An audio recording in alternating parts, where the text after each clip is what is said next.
Bang Amran, Ibra minta nomor lo ke gue. Janganlah bang. Kenapa? Takut aneh-aneh? Dia yang udah antarin lo pulang lo lo tega apa? Ah abang mah gue jadi ngerasa berdosa kalau kayak gini kan. Ya udah gue kasih ya terserah abang deh. Tak lama kemudian ada notifikasi yang masuk ke ponselku. Gue Ibra. Iya mas, kenapa ya? Jam tangan lo ketinggalan di mobil. Iya, baru sadar mas. Maaf kalau ngerepotin mas, tapi bisa nggak kalau lo orderin ojol untuk antar jam tangan itu ke rumah gue? Nanti gue yang ongkosin ojolnya. Iya, bisa-bisanya aku lepas jam tangan di sembarang tempat. Kocak banget deh, dasar Sasa. Suara dari mobil membuyarkan konsentrasi membacaku. Kemudian aku keluar untuk mencari tahu siapa yang datang. Loh, kok malah Mas Ibra yang repot-repot kesini? Tanyaku. Jangan teledor, biar nggak ngerepotin. Bukan dia yang berkata keras, tanda seru. Di situ hanya sebagai tanda bahwa itu merupakan kalimat larangan. Nada bicaranya mah melempeng. Setelah aku menerima jam tanganku, aku masih berdiri di sini dengan posisi yang sama. Tidak mau kalah, Mas Ibra juga memberikan tatapan yang agak aneh. Aku memaksakan senyumku. Iya, kenapa? Mas Ibra udah mau pulang kan? Tanyaku sok tahu. Nggak disuruh masuk. Di rumah lagi nggak ada orang mas. Ayah sama ibu lagi pergi, jelasku. Oh, kalau gitu kita duduk di situ aja mas. Tawarku hanya sekedar basa-basi saja sih. Dia berjalan mendahuliku untuk duduk di bangku luar yang biasa ia gunakan untuk membaca koran di pagi hari. Rupanya dia menanggapi tawaranku dengan serius. Mau tidak mau, aku pun harus mengikutinya. Gimana mas? Ada yang mau dibicarakan lagi? Tanyaku. Sasa. Iya mas, gue mau nikah. Oh, jadi ceritanya ini mau sekalian antar undangan? Tanyaku. Mana undangannya mas? Tagihku antusias. Belum dicetak. Lah, terus? Aku bingung. Maunya apa coba?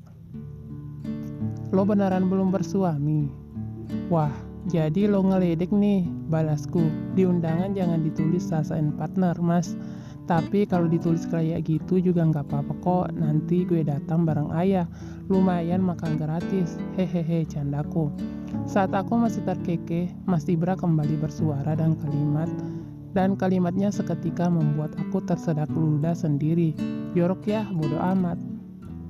Ayo nikah ajaknya. Ia menepuk-nepuk punggungku dengan tangan kokohnya.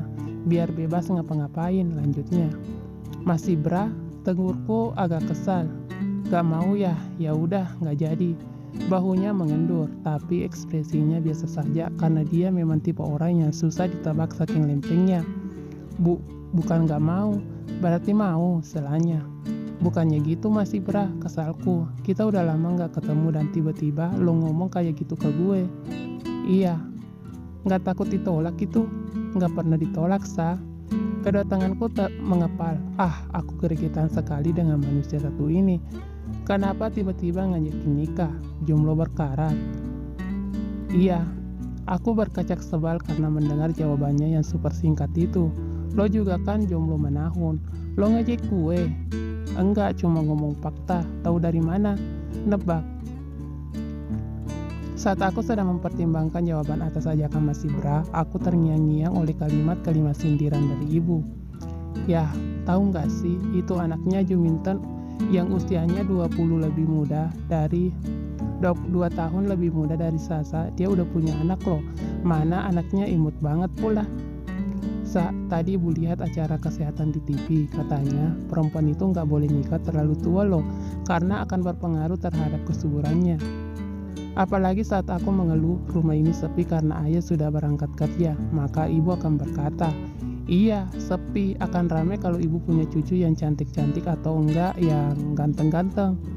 Aku ini masih muda dan sejujurnya aku belum mau menikah, tapi ibu memiliki pemikiran yang primitif. Berbeda dengan ayah, ibu tidak pernah menanyaiku tentang kapan aku menikah.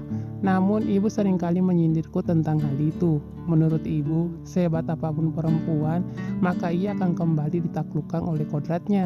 Jangan banyak nyinyir deh kalian. Sejujurnya aku juga kesal Kan sudah aku bilang bahwa pemikiran ibuku itu primitif, bukan? Entahlah, aku lelah memikirkan ini semua. Sudah 2 minggu berlalu sejak kedatangan Mas Ibra yang tiba-tiba mengajakku untuk menikah. Hingga kini tidak ada komunikasi lagi di antara kita. Dia tidak menagih jawabanku dan aku pun tidak menghubunginya. Boro-boro menghubunginya, menyimpan kontaknya saja tidak. Nomornya masih ada di panel chatku tanpa nama. Assalamualaikum. Oh tidak, aku belum menjawab salam dari mereka karena aku sempat tercengang. Waalaikumsalam, jawabku.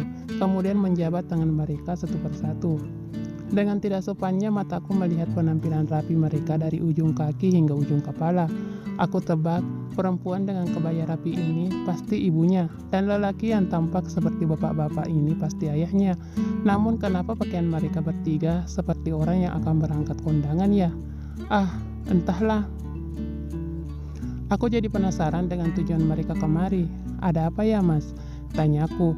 Aku bersikap seolah-olah sudah melupakan obrolan 2 minggu yang lalu. Orang tua ada? Tanyanya. Oh ada, kalau tanggal merah ya cuma di rumah, gak kemana-mana, jawabku sopan. Hampir saja aku lupa untuk menawarkan mereka masuk. Oh iya, silakan masuk pak, bu. Ayo mas, diajak masuk dulu, titahku. Maaf, lantainya masih basah, baru selesai dipel. Ringisku malu. Jangan lupakan pel-pelan yang masih berada di tanganku. Malu bukan? Jelas malu lah. Aku berjalan meninggalkan ruang tamu untuk memanggil ayah dan ibu yang sedang duduk duduk santai sembari memandangi tanaman sayur mayur di halaman belakang. Ya, bu, panggilku. Kenapa sa? Tanya ibu. Ada tamu, ucapku. Siapa? Tanya ayah. Gak tahu, jawabku pura-pura tidak tahu. Coba kita lihat dulu bu, ajak ayah. Aku tidak mengikuti mereka karena aku harus membuatkan minuman untuk para tamu.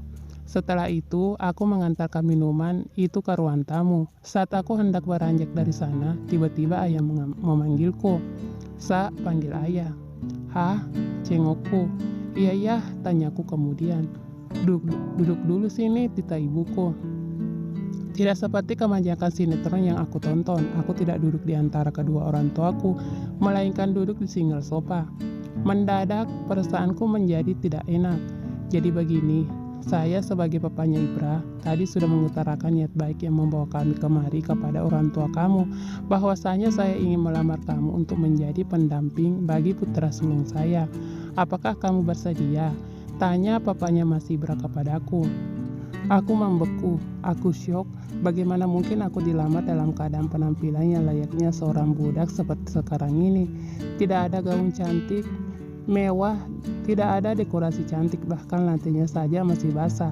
Asal kalian tahu, aku hanya mengenakan celana training dan kaos berlengan pendek yang punggungnya sudah basah karena keringat serta rambut yang hanya diikat seasal. Ini jauh sekali dari acara lamaran yang aku ekspektasikan, seperti di novel-novel yang aku baca atau di novel-novel yang aku tulis sendiri. Dapat dengan mudahnya aku berimajinasi tapi susah untuk merealisasikannya. Oke, aku Sasa Aurabel, gadis berusia 25 tahun yang memiliki seorang ibu yang sangat ngebet ingin punya cucu. Aku menjawab, yes I do, untuk Mas Ibra.